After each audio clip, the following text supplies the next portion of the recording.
Fala pessoal, nossos espectadores do Pod Inova, estamos começando mais uma edição do nosso podcast sobre inovação e hoje trago um convidado muito especial, um grande amigo. Ele é um cara muito competente, tem um currículo que não caberia nesse podcast, de tão amplo que é. Professor Evaldo Marques, ele é o diretor da Faculdade de Medicina de Jundiaí e ele é cirurgião torácico. Está fazendo um trabalho muito legal na faculdade, aliando medicina, saúde e inovação. Por isso que a gente recebe ele hoje aqui no nosso podcast. Seja muito bem-vindo, professor Evaldo. Obrigado, Jones. É um grande prazer. Obrigado pelo convite. É uma grande honra estar aqui com você hoje. Obrigado. O prazer é todo nosso, professor. Você é um cara que a gente admira bastante pela competência, pela sabedoria, pela calma, sempre muito lúcido, muito sereno nas ideias e que está fazendo muita coisa legal lá na Faculdade de Medicina. Eu sei disso porque a gente está acompanhando de perto. Professor, mas antes da gente chegar na Faculdade de Medicina de hoje, quero entrar um pouquinho na sua história lá do começo. Como que você foi parar na medicina? Você é formado já tem alguns anos, né? Conta um pouquinho pra gente como foi. Sim, Jones, é uma longa história, né? Eu já sou formado desde 1981. Eu entrei na faculdade. A vocação, na verdade, veio porque meu pai era professor de português. E ele sempre trabalhou muito com os filhos, né? E eu era o filho mais velho. Então ele trabalhava muito com essa parte de educação. E eu sempre falei, eu quero seguir a carreira acadêmica, né? Aonde, eu não sabia. Daí eu era esportista também, atleta. E me disseram assim, nossa, por que você não faz medicina e faz medicina esportiva? E eu estava com essa ideia, eu queria fazer medicina esportiva. Então eu entrei na faculdade de Jundiaí, né? Na própria Faculdade de Medicina? Faculdade de Medicina de Jundiaí. E em 81 eu me formei médico. Só que ao longo do curso, evidentemente, as coisas vão aparecendo, né? E aí eu comecei a acompanhar um cirurgião geral e me interessei muito pela parte cirúrgica. A parte do trato com o paciente, né, da atenção que você dá para as pessoas, que é uma parte fundamental dentro da carreira de medicina. E daí o cirurgião foi me preparando, ele dizendo assim, olha, Evaldo, você é uma pessoa muito ativa, envolvida, comprometida. E eu sempre dizendo que eu queria seguir a carreira acadêmica. Então ele falou, você vai prestar para fazer a residência na cirurgia e onde você entrar você vai fazer, tenho certeza que você vai desenvolver bem. E nessa época, Jones, interessante, eu me formei em dezembro de 81. Mas eu já trabalhava com pesquisa científica enquanto aluno da medicina. E eu fiz um projetinho, mandei para o CNPq, o CNPq aprovou o meu projeto. E em 1982 eu fui fazer um estágio fora do Brasil, na Itália, na Universidade de Pisa. Fazer um trabalho conjunto com a universidade. E eu falei, eu tenho pressa, eu me formei com 23 anos, para você ter uma ideia. Era médico com 23 anos, muito novo, né? Sim. Então eu falei, não, eu não tenho pressa para entrar na carreira da medicina e eu vou sentir um pouquinho se eu quero seguir mesmo essa carreira acadêmica e fui para Pisa, fiquei um ano lá, foi uma experiência sensacional. E quando eu voltei, eu falei, é isso mesmo que eu quero. Aí eu prestei, entrei na USP, na residência, fiz cirurgia geral, depois cirurgia de tórax, né, que é a cirurgia de pulmão, que é a minha especialidade. Ou seja, vai afunilando cada vez mais a especialidade ali. Exato.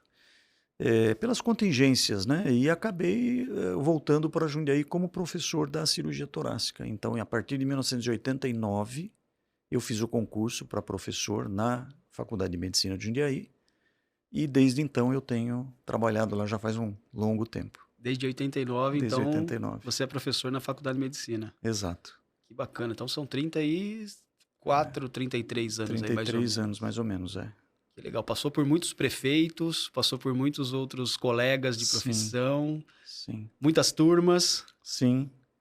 E aí fui desenvolvendo as atividades, né? Normalmente a gente começa muito com a parte acadêmica, ensino dos alunos, faz parte das equipes cirúrgicas e vai ensinando a parte cirúrgica. E depois, com o passar do tempo, a gente vai adquirindo experiência, né? Então acabamos sendo direcionados um pouco para a parte administrativa, né? Então eu fui presidente de diversas comissões, ali comissões de residência médica, e em 2008, mais ou menos, eu comecei a desenvolver o programa de pós-graduação e pesquisa da Faculdade de Medicina, né? Já existia um embrião de pesquisa, que eram os projetos de iniciação científica. Já existia a partir de 2004. Em 2008, a faculdade sentou como um todo, né, e falou: está na hora da gente fazer pesquisa. E é importante, né, Jones, lembrar que a faculdade, assim como toda instituição de ensino em medicina, ela age mais ou menos, funciona mais ou menos naquele tripé de ensino, assistência e pesquisa. Então, a faculdade, hoje, a faculdade foi fundada em 68, então hoje a faculdade tem 54 anos, né? E até 2008 ela tinha um fundamento muito grande de ensino e assistência, prestação de serviços para a comunidade SUS, né, principalmente. Mas não tinha pesquisa. Então a faculdade começou a trabalhar com a pesquisa e eu tive essa oportunidade de participar desse embrião de profissionais da instituição e aí desenvolveu o programa de pós-graduação, que hoje nós temos o mestrado e o doutorado e até pós-doutorado em medicina, né? Que legal. Com diversas linhas de pesquisa. Mas daí, professor Evaldo, para nós que somos leigos, qual a importância de fazer esse trabalho na parte de pesquisa, principalmente? Como que funciona isso daí? Então, vocês vão tentar descobrir coisas novas, estudar novas tecnologias, novas formas de desenvolver alguma coisa? Conta um pouquinho mais sobre como essa questão da pesquisa funciona. A pesquisa é fundamental para toda a escola médica, né? E por que isso? Porque a pesquisa, ela desenvolve um tipo de raciocínio que é cadenciado, né? Lá com introdução da importância do tema, quando você vai desenvolvendo os temas de medicina, né? Depois tem lá os objetivos, depois tem o método, você aprende tudo isso de uma forma estruturada que você aplica na prática depois. Então é interessante, né? Por exemplo, hoje em dia a medicina tem um turnover de conhecimento muito alto. Então, o que acontece hoje? Se você não aprender a ler um trabalho científico, entender a mensagem que aquele trabalho traz, os trabalhos científicos eles são extremamente sucintos, bem objetivos. Existe uma técnica de leitura, uma técnica de aprendizado e, na prática, de apresentação desses resultados para a prática de cada um, né, dentro da sua especialidade.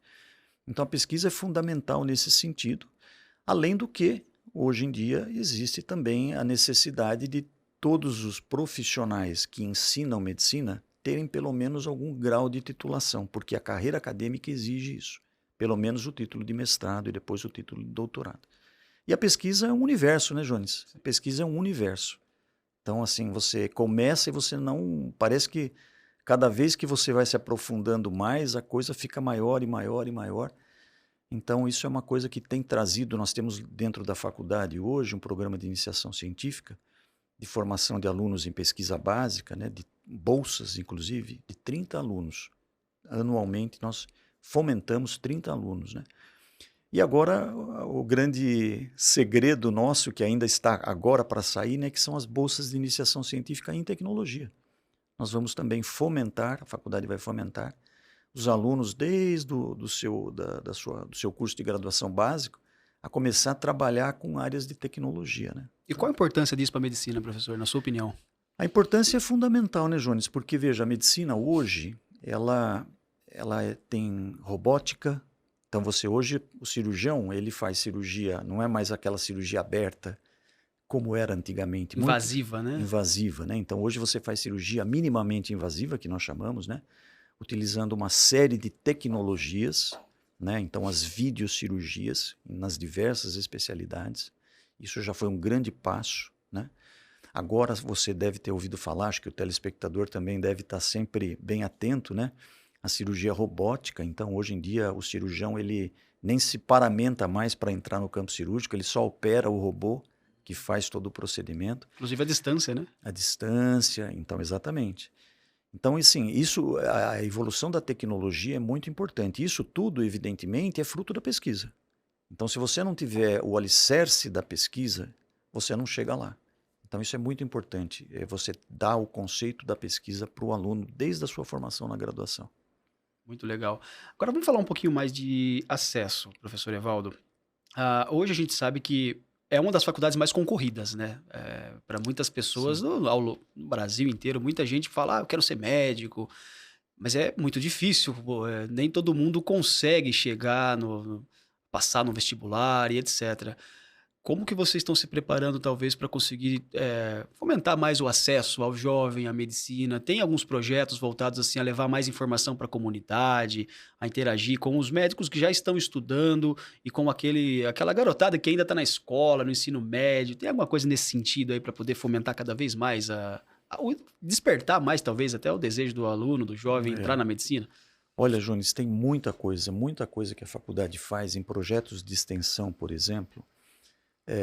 Antigamente, o que se fazia? A faculdade ela era intramuros, então todos os projetos eram desenvolvidos dentro dos laboratórios da faculdade, nos espaços físicos da faculdade, né? Hoje, os grupos de alunos, o que eles fazem? Hoje, eles vão para a comunidade. Então, o aluno ele vai, ainda enquanto estudante de medicina, para a comunidade. Ele vai desenvolver diversos projetos, né?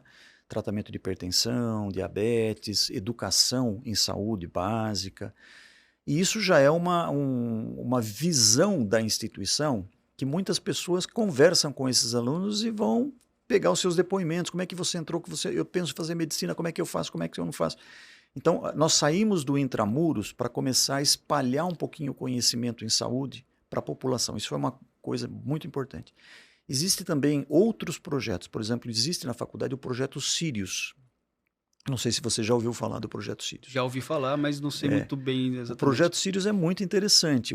Um grupo de alunos vai até as escolas com os alunos aí no último ano de formação e dá como se fosse um cursinho para eles das principais coisas que o aluno tem que saber para, se ele tiver interesse em prestar o curso de medicina, o que ele deve estudar, que é o que cai mais no vestibular para a medicina. Que legal isso Então, aí. isso é uma coisa muito legal. Você vê também uma iniciativa dos alunos, né? Então, esses são, assim, os projetos. Existem muitos outros projetos que nós desenvolvemos e a faculdade saiu do seu espaço, da sua bolha ali, né? E hoje em dia ela foi muito para a comunidade, espalhando um pouquinho, e as pessoas conseguem ter uma visão um pouco melhor do que é o curso de medicina, né? E tem também programas de bolsas, assim, essas coisas? Tem diversos programas de bolsas. O CNPq fomentava bolsas de iniciação científica. Hoje não fomenta mais por questões financeiras, né, para a faculdade, mas a faculdade ela assumiu essas bolsas. Então nós temos 30 bolsas de iniciação científica normal, de projetos de pesquisa, e temos agora 6 bolsas que vão ser destinadas agora no segundo semestre para projetos de iniciação científica em tecnologia, que é o PIBIC e o PIBIT. Essas são as bolsas, né? Além disso, os alunos eles têm bolsas outras, indiretas. Então, por exemplo, ele tem um projeto chamado monitoria. Então, os alunos eles ajudam, por exemplo, o aluno do 3º ano, ele é monitor do aluno do 2º ano. E com isso ele tem um desconto na mensalidade para poder ter como se fosse uma bolsa indireta, né? E nós temos diversos outros projetos ainda que a gente ainda não, né?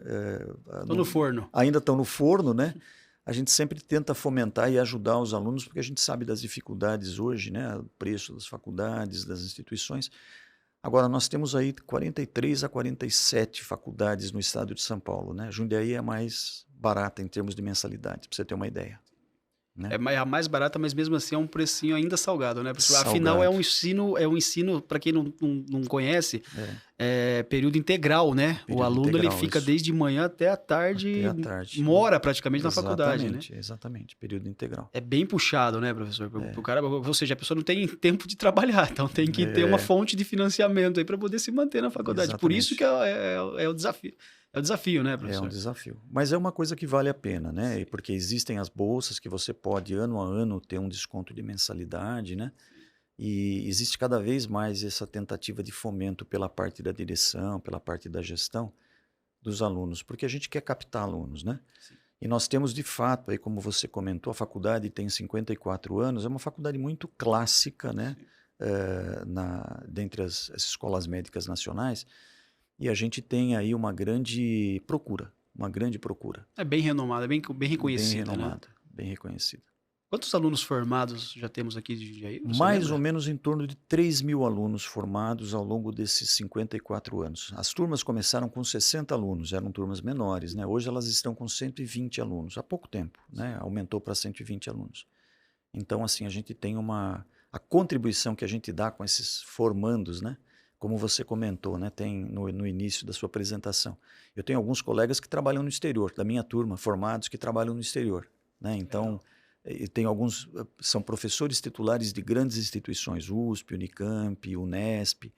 Então, assim, a faculdade ela tem essa tradição de formar pessoas extremamente competentes, né, que depois acabam ocupando posições-chave na medicina do Brasil, né, principalmente na parte acadêmica.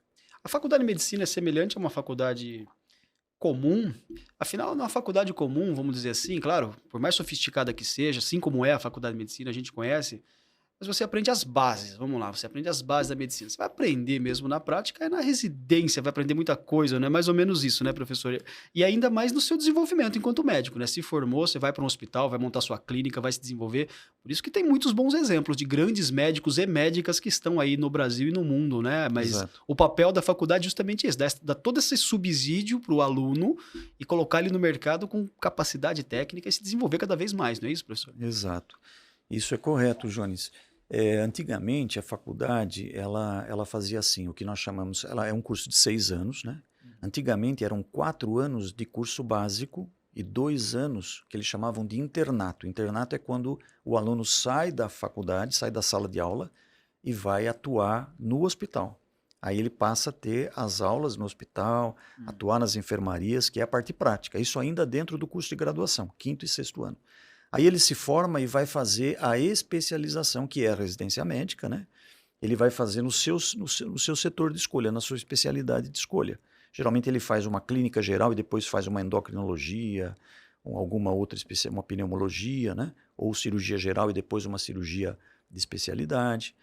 Mas esse é o ensino tradicional, o ensino antigo. Como é que funciona hoje o ensino, Jones? Quando o aluno entra no primeiro ano, ele já sai da sala de aula e já vai para as unidades básicas de saúde atender o paciente ali junto com o professor para ver desde o primeiro ano como é que funciona o atendimento. Então, isso melhorou muito. É prática, né? Desde o começo. É prática desde o começo. Né? Muito interessante. Então, ele praticamente, assim, no dia a dia, ele tem 6 anos de prática mesmo. Né? Só que essa prática ela começa devagar, né? Porque o aluno está começando agora, né? Sai do ensino básico e depois vai para a medicina.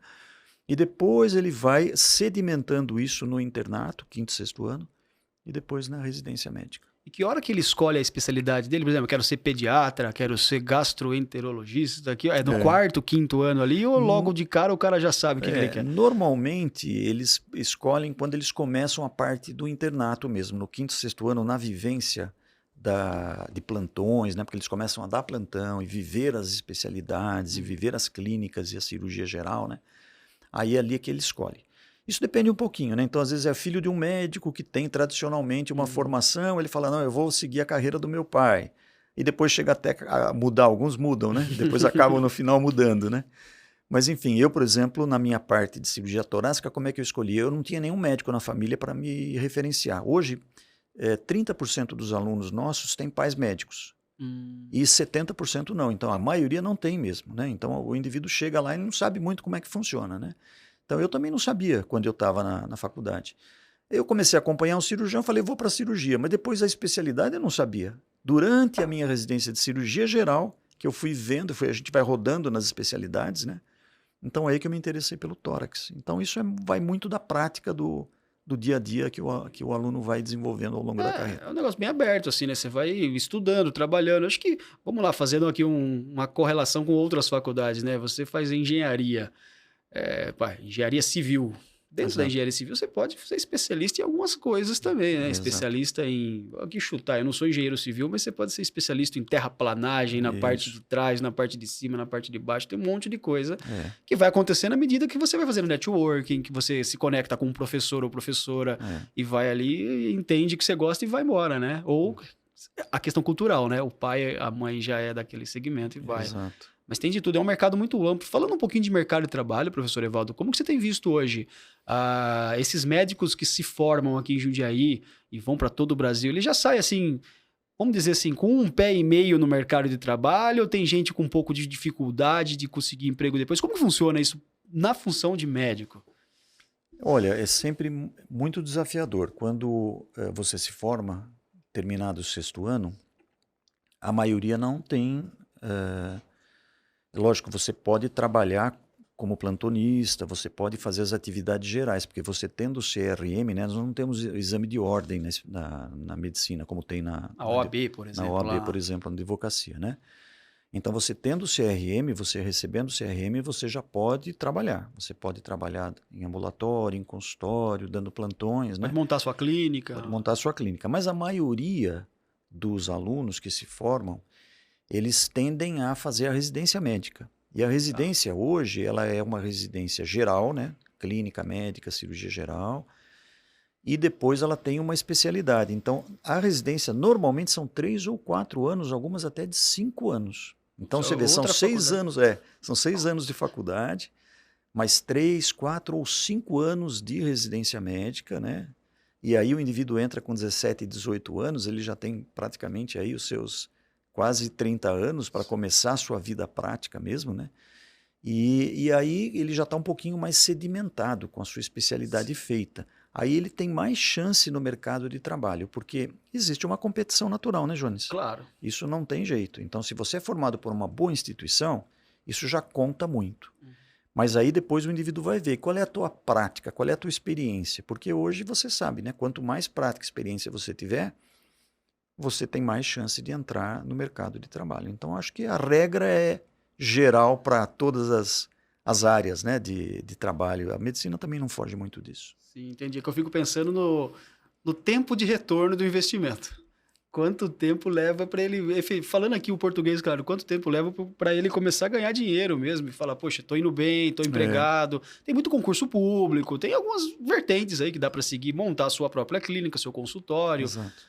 Enfim, mas para recuperar esse recurso investido ao longo de tanto estudo, desses tantos anos de trabalho, não é fácil, né? Esse começo, principalmente até alavancar a carreira profissional do médico, né? Exato. Mas vale a pena, né? Porque o residente, ele já começa, quando ele entra na residência, ele já começa a ter uma bolsa, né, de residência.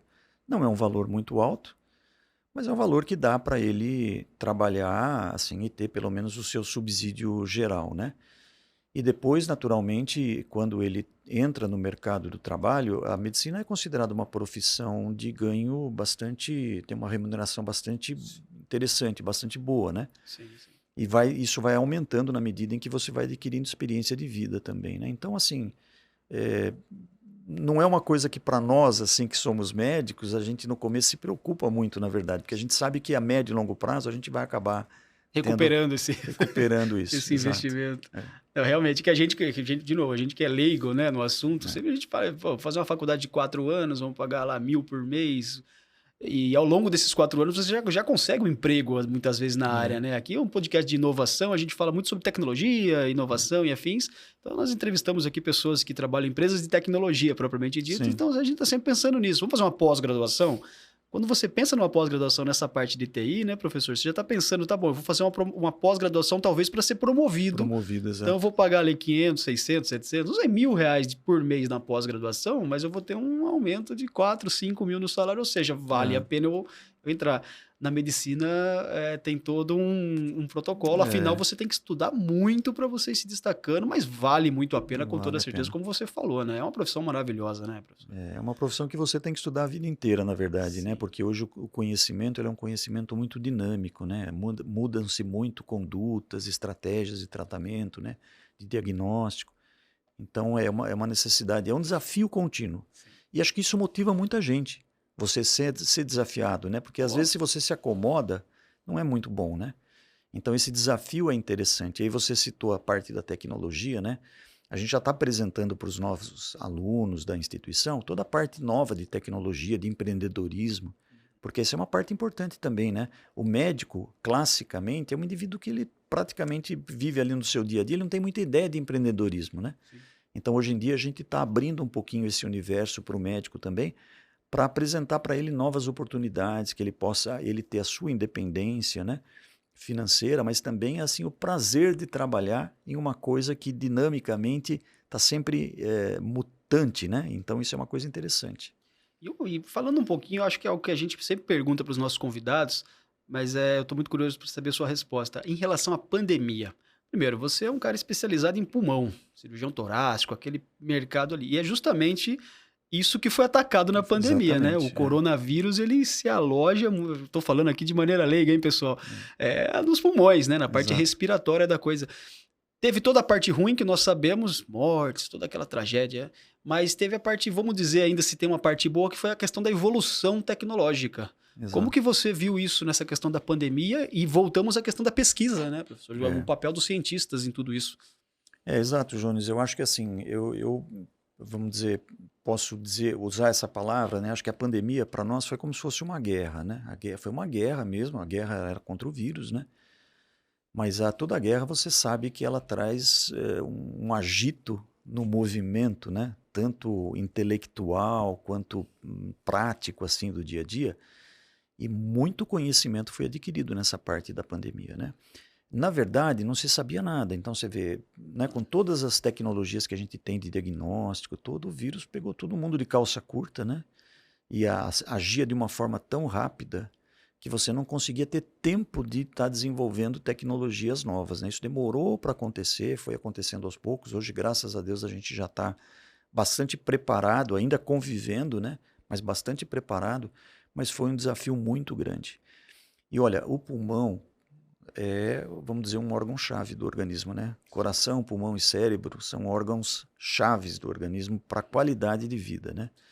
E o vírus, de fato, quando atacava o pulmão, você tinha o resto funcionando tudo, mas não adiantava, né? Você perdia aquele órgão-chave que era o órgão que não teve jeito, né? E eu, só emendando, professor, nessa pergunta, por que, posso fazer uma pergunta leiga de novo, mas por que tanta gente que foi entubada acabou falecendo? Pelos índices aí que eu andei vendo, parece que 60% das pessoas que vão para A intubação intubação. acaba não conseguindo voltar. O que acontece, velho? Eu não sei se esse índice tá certo, tá, pessoal? Que é um órgão extraoficial que eu vi nas manchetes aí, mas parece que 60%, isso no auge da pandemia. Eu não sei como que é fora da pandemia se isso procede, mas ali no auge, parece que 60% entrava em óbito. Quando você indica, Jones, a intubação orotraqueal para um paciente, o paciente já está num estado muito grave, né? Você imagina, por exemplo, que o pulmão é um órgão que nós utilizamos 25% do nosso pulmão. Nós temos dois ainda, hein? Nós utilizamos 25%, 75% é a reserva. Pra você ter uma É? ideia. O pulmão se forma até os 21 anos, ele ainda está em desenvolvimento. Então você vê crianças estão desenvolvendo, por isso que a gente trabalha tanto com crianças para não fumarem durante a adolescência, porque está ainda na fase de desenvolvimento do pulmão, Não né? estraga ele antes de ficar pronto. De ficar pronto. Então, assim, o pulmão ele é um órgão fundamental. E se o indivíduo chega para ser entubado, o que significa? Que, teoricamente, ele já não tem mais uma função ventilatória suficiente para sustentar a necessidade básica que ele tem. Teoricamente, já perdeu 75% da sua função pulmonar, daí que ele vai para o tubo. Então, a intubação orotraqueal já é uma condição para um indivíduo grave. E ela é uma condição de ventilação mecânica. Então, a ventilação mecânica também já é uma coisa artificial que acaba prejudicando o pulmão. Se você não controlar direito, imagina que um pulmão ele está todo machucado e você joga ar com pressão positiva lá dentro. Isso naturalmente o que pode fazer sangramento e outras complicações inflamatórias, destruição de células, etc. e tal. Às vezes a intubação ela não salva mesmo o indivíduo. Agora, se você consegue pegar naquele interstício entre a fase que o pulmão está ruim, mas ainda tem uma grande parte funcionando, aí então ela ajuda e muitos pacientes que foram intubados acabaram saindo depois, voltando ao normal e não perdendo nenhuma função pulmonar, né? Porque a intubação foi importante nessa fase. Nossa, mas é realmente muito desafiador. Quando chegou esse vírus e todo mundo ficou muito preocupado, afinal, você não sabe o que vai acontecer se você Exato. pegar. A gente não sabia quem que ia desenvolver a forma grave e quem não ia. Não tinha uma Exato. lógica, Não tem né, lógica. Valdo? Não É tem lógica. idoso, é com comorbidade. Não, aí você vê gente saudável desenvolvendo a forma grave. Exato. Meu, ainda bem que a vacina chegou e conseguimos. Conseguimos minimizar, né, e aumentar a reação imunológica dos indivíduos, né? Isso, naturalmente, hoje em dia a gente continua tendo o Covid, mas ele já não ataca tanto o pulmão, né? Ainda temos mortes, né, por insuficiência respiratória, mas ele já não ataca o pulmão. E como você falou, né, o pulmão é importante, mas o organismo como um todo é importante. Por isso que as comorbidades, né, se o indivíduo tem insuficiência renal, insuficiência cardíaca, alguma outra comorbidade, isso naturalmente contribui para a gravidade do quadro, né? Sim. Bom, mas vamos voltar então à parte Vamos à empreendedora parte... da coisa, que Isso, realmente a legal. pandemia deixou aí seus resquícios, mas trouxe também a questão da Muita evolução, evolução. ok, é uma guerra. Afinal, toda guerra traz inovação depois, né? Você pode ver Sem dúvida. Segunda Guerra Mundial, Primeira Guerra Exato, Mundial, muita exato. tecnologia surgiu a partir dessas guerras, mas vamos lá. Vocês têm um projeto muito legal também lá na FMJ, que é de... Vocês criaram uma empresa júnior. Como que Sim. funciona uma empresa júnior dentro da faculdade? Para que ela serve? Eu achei bacana essa ideia, acho que é legal compartilhar com os nossos... Foi uma iniciativa dos alunos, viu, Jones? Foi uma Certo. iniciativa dos alunos, né? A partir do momento que eles viram que a parte de tecnologia estava começando a ser desenvolvida, a gente começou a fazer, a ter um pouco mais de visibilidade para essa parte, né? E aí os alunos, eles falaram, não, eu quero, depois que eu me formar, eu quero ser um empreendedor em saúde. Eu quero fazer alguma coisa em saúde. Como é que eu começo, né? E aí eles criaram essa empresa sem fins lucrativos, né? Ligada à Faculdade de Medicina, onde eles desenvolvem ações junto à comunidade, principalmente ações educativas, né? Então ela já teve algumas ações educativas muito interessantes. Por exemplo, parada cardiorrespiratória, como conduzir para o leigo.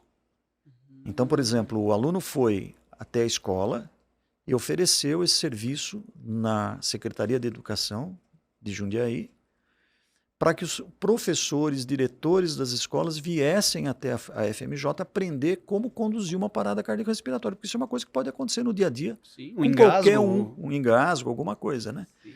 Então, isso foi uma coisa maravilhosa. Então, nós treinamos aí 300 professores, 300 diretores, enfim, uma grande comunidade da Secretaria de Educação para isso.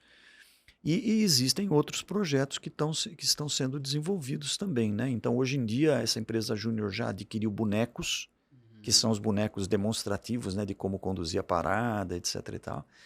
É um grupo dinâmico de alunos, começou com um grupo de alunos, depois esses alunos vão progredindo na carreira, né, na graduação, outros alunos vão entrando.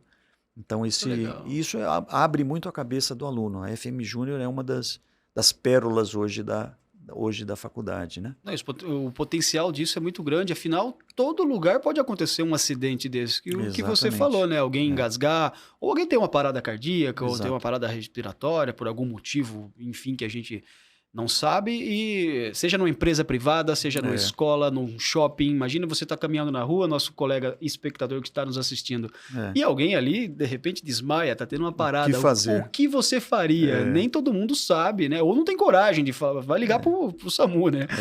Mas quem está capacitado consegue pelo menos virar a pessoa do jeito certo, consegue fazer alguma coisa. São os princípios básicos, né? Na verdade, ninguém precisa ser um especialista, né? Mas os princípios básicos a gente pode ensinar, né? E isso é importante, é divulgar. Comunicação hoje, Jones, é fundamental em qualquer área, né? Então, na área da saúde, ela é fundamental, porque ela vai enculturando as pessoas, né? Para poder ter uma ideia do que é o problema, né? E ensina aquela respiração, o boca a boca, faz todo... Exatamente, a massagem cardíaca, a respiração boca a boca, a posição, né? Quantas pessoas podem atuar, como devem atuar, isso tudo está contemplado no... E acho que paralelo é muito legal que, além da questão do ensino, da comunicação que eles estão passando para os alunos, estou falando dos alunos passando para os seus alunos, que no caso ali vão pegar um professor de exemplo da rede pública, por exemplo. Mas ele está tendo também uma vivência em empreender. Porque ali eles têm uma gestão, né? Deve ter um presidente na empresa, um vice, o tesoureiro, quem cuida de todo o trâmite, não é isso? Sim, sem dúvida. Para ele ter uma experiência empreendedora. E vocês estão fazendo alguns projetos em parceria com o Sebrae. Eu estou vendo uma movimentação na FMJ muito bacana, que é realmente uma inovação de dentro para fora, não é isso, professor Evaldo? Você pode comentar um pouquinho desse movimento que vocês estão fazendo agora? Isso. Surgiu, na verdade, uma ideia, ainda na gestão anterior do professor Edmir, né? De... uma ideia de um núcleo de inovação tecnológica, né? Nós temos que seguir o que a medicina hoje está acontecendo. A medicina está cada vez mais tecnológica, né? Então, nós fizemos esse núcleo de inovação tecnológica porque já existiam alguns projetos, algumas ideias de projeto de tecnologia na instituição. E aí, o que aconteceu com isso, né? Nós falamos, como é que nós vamos fazer isso? Como é que nós vamos planejar? Como é que nós vamos levar adiante isso? Quais né? ações nós vamos fazer? Ações, né? Então, nós tivemos os nossos parceiros, né? O parceiro principal ali foi o Sebrae, né? E a Prefeitura Municipal de Jundiaí, você participou, né? Junto com o Roberto, ali na parte de gestão, como planejar, né? Tudo, a introdução de todo esse processo acadêmico, da parte de tecnologia, no academicismo da FMJ. E aí, Jones, foi criado o Núcleo de Inovação Tecnológica, o Sebrae ele desenvolveu ali um projeto aqui com a gente, que é o projeto que hoje culminou com um posto do Sebrae na Faculdade de Medicina, né? Nós temos o Sebrae aqui já na Faculdade de Medicina, que foi aí o embrião que começou no planejamento da instituição, né? O Planeja Fácil do Sebrae. Você participou dos cursos, né? Uhum. Nós desenvolvemos diversas ações de planejamento na instituição, principalmente voltados para a área de inovação da instituição como um todo, né? Mas também na inovação tecnológica. E o Sebrae está atuando ali com a gente e toda hora está dando assistência. E é muito importante isso, porque o Sebrae é empreendedorismo, né? É dica de como fazer. Nós tivemos agora, recentemente na instituição, uma palestra aí do Sebrae, do encerramento agora do primeiro semestre, né? De motivação para funcionários, né? Exatamente pensando no empreendedorismo. Porque o funcionário, ele fica ali, às vezes, muito naquela rotina, né? Mas assim, vamos abrir a cabeça. Vamos, no seu setor, o que você pode fazer para melhorar? O que você pode empreender no teu setor de trabalho? E aí você acaba agregando para a instituição como um todo, né? Essa é a Muito ideia. legal, muito legal. E tem também, falando um pouquinho dessa parte de dentro dos servidores, dos técnicos que trabalham na faculdade, uma parte também de gerenciamento de projetos, né? Não apenas projetos de iniciação científica ou projetos da parte de medicina, mas projetos administrativos mesmo. Exato. Vocês têm projetos internos que vocês tocam, então tem um núcleo para isso também, não é? Sim, nós temos um núcleo de planejamento na instituição, né? E esse núcleo ele foi assim trabalhado para ser desenvolvido e está sendo desenvolvido aos poucos, né? Mas ele está, vamos dizer assim, capitaneando toda essa renovação do planejamento na instituição, exatamente para nós não ficarmos para trás, né, Jones? Porque assim, a gente é uma instituição antiga, clássica, mas nós não queremos ser clássicos, nós queremos ser inovadores, né? Então a ideia é sempre estar colocando gente com cabeça aberta para a parte de planejamento, para a gente poder estar inovando sempre. E nós temos esse núcleo de desenvolvimento de projetos da instituição que é muito ativo lá dentro. Muito legal. Agora, voltando para a parte da medicina de novo, tem também o HU, né? O HU é um braço da FMJ e tem uma integração, correto? Entre os alunos de medicina, eles também atuam no HU. O HU, para quem não conhece, é o nosso hospital universitário de Jundiaí. Conta um pouquinho mais como funciona essa integração com o HU, professor. O HU é o nosso hospital universitário, é o Hospital Universitário da Faculdade de Medicina de Jundiaí. Ele é um hospital voltado para... É um hospital materno-infantil, que nós chamamos, né? Voltado para gestantes e pediatria. Tem algumas ações para adultos em geral, mas a maioria é gestante e crianças, né? E é o hospital público, municipal, que trabalha com a parte de gestante e crianças. Então, a faculdade ela é a coordenadora desse hospital, é um hospital universitário, né? Ligado a nós. É um hospital que tem 135 leitos, é um hospital já credenciado como amigo da criança, ele é credenciado pela Organização Nacional da Acreditação, que é a ONA nível 2, já caminhando para o nível 3, que é um nível de excelência internacional, né? Nós somos nível de excelência nacional já, agora internacional, ONA 3. Então, assim, é um hospital que dá muito orgulho para Jundiaí. E dá muito orgulho para a faculdade. Por quê? Porque ali a ação que se faz é integrada com o ensino.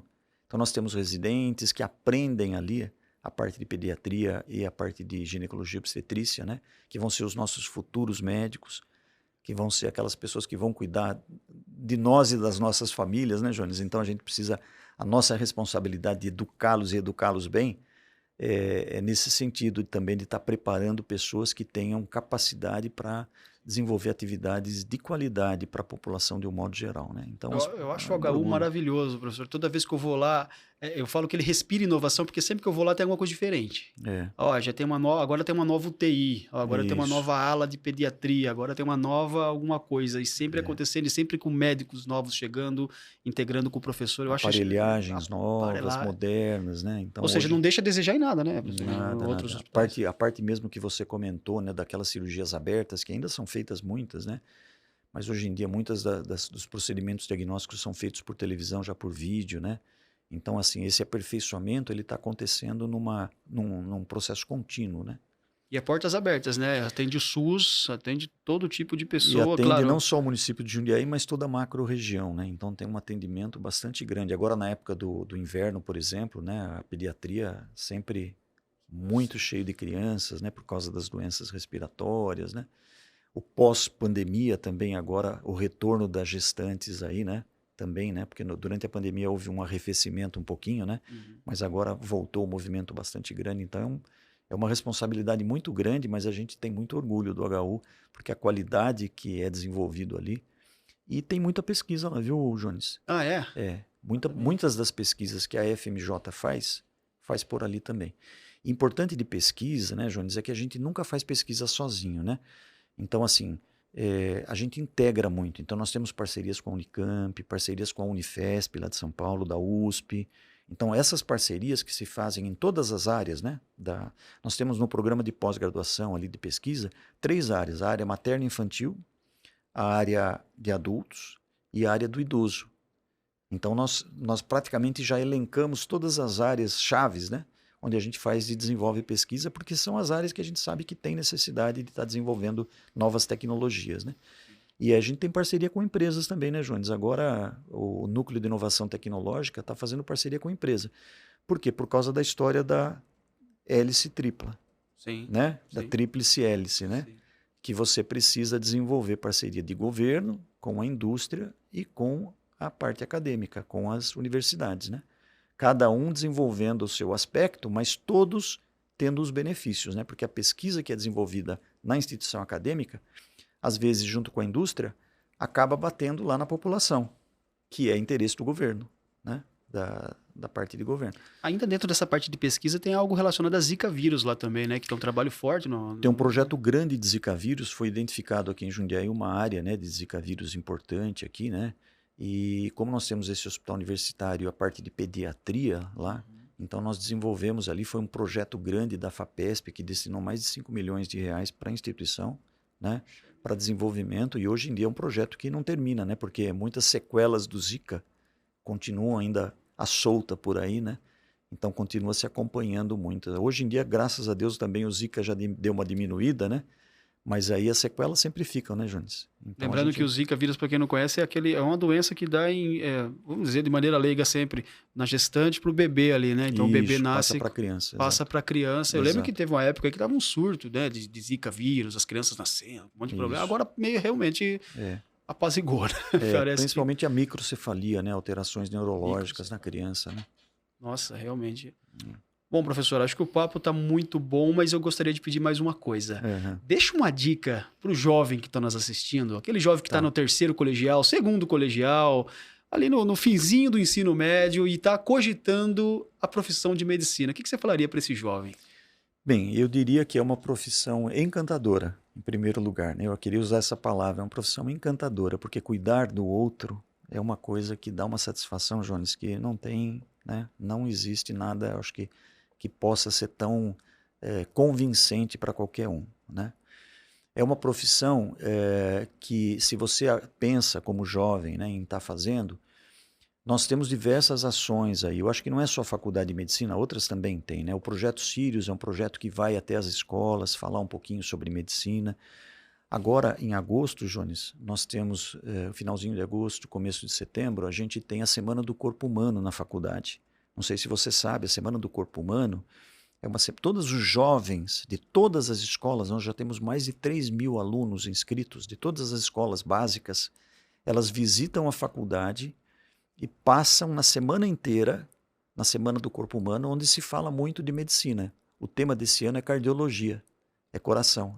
A gente já fez ouvido, já fez pulmão, agora está esse ano aqui coração. Então vão ter diversas atividades na semana, que vai ser naquela Semana da Pátria, se eu não me engano, comecinho de setembro, né? Então, assim, procurem os seus professores nas suas escolas para perguntar e perguntem quais são as interações que a escola tem com a Faculdade de Medicina, e vocês vão se surpreender, tem muitas interações. Vocês podem fazer visita, vocês podem conversar com os alunos, muitas atividades de projetos de extensão, sorrisoterapia, vozes de rua, existem que também visitam os bairros, né? Então ali os jovens também podem se inteirar um pouquinho, conversar com os alunos. E eu estimulo muito, eu acho que é uma profissão que é extremamente encantadora e Jundiaí, né? A faculdade nossa aqui, se você tem interesse em fazer, jovem, venha porque realmente vale a pena. Vale a pena, se você se interessa por essa área, ouvir o que nós fazemos e quem sabe você se encanta e vem compor aí com a gente aí no futuro o grupo de pessoas que tem essa responsabilidade tão grande, que é tão legal aí para poder ajudar as pessoas de um modo geral. Sem sombra de dúvida. Já pensou você, jovem, fazendo parte desses quase 3.000 formandos aí que estão aí com muito sucesso, atuando e salvando vidas no Brasil e no mundo, né? A partir de Jundiaí. Uma última pergunta, professor Evaldo. Você é nascido em Jundiaí, né? Você estudou aqui, você fez o seu ensino médio ali, voltando um pouquinho lá para aquele começo, você falou de Jundiaí. Sim. Você é nascido aqui na cidade mesmo? Eu sou nascido na cidade, sou da terrinha, né? Daqui da terra, né? Jundiaense da nata. E de família tradicional aqui, né? Meu pai era professor de português aqui, foi educador de gerações aí. As pessoas um pouco mais antigas conheceram o professor Beni, professor de português, né?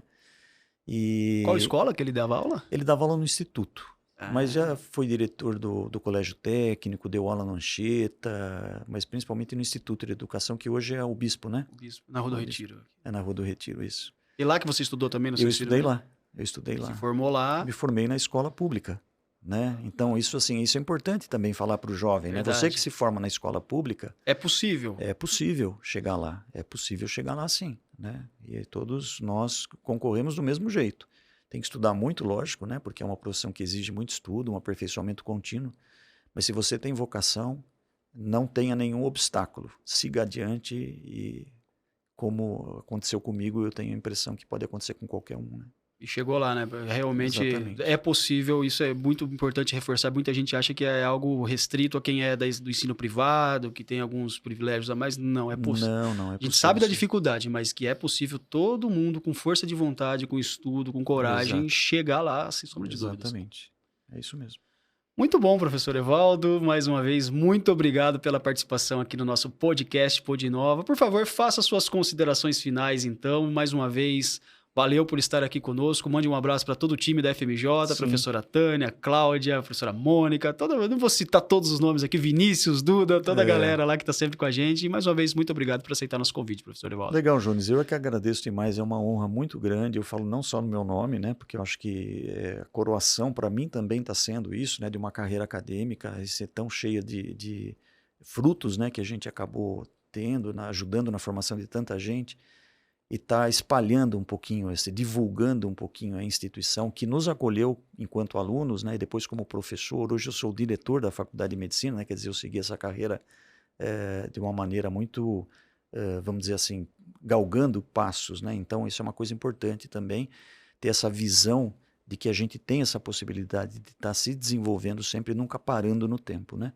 Queria te agradecer, porque eu acho que essa é uma oportunidade enorme. Eu falo o nome da instituição, de todas essas pessoas que você citou e de todos os colaboradores, né? Hoje nós somos em torno de 150 professores da instituição, mais ou menos 90, 100 colaboradores. Nós estamos crescendo num contínuo de crescimento, né?